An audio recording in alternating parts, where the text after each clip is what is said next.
The first thing that you guys are going to want to do is go to zipgrade.com and make an account. So you'll have to set up a username and password the first time you use it.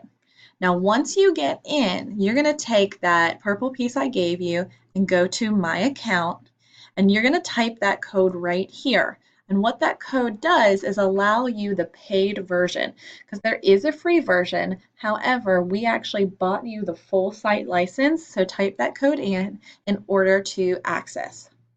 The next easiest things to do is go to answer sheets. This is where you're going to print your bubble sheets from. All right, they do have three different versions, a 20, a 50, and a 100 question, just depending on what you need. Okay, all you have to do is hit download this PDF. They're all generic forms, so you really can just print out one and then copy it at the machine. The one warning I do have to give you is on the 50 question machine. Question one is right here. Do you see where my mouse is? That's where the kids will bubble their answer for the first time.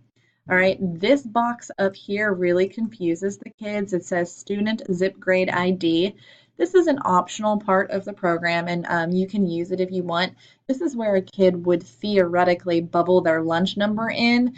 If you wanted to use that feature of the program, you can, but unlike ZipGrade, you don't have to have them bubble their lunch number or anything like that. And in fact, our lunch numbers aren't even 5 digits long anyways. So just be very careful about that.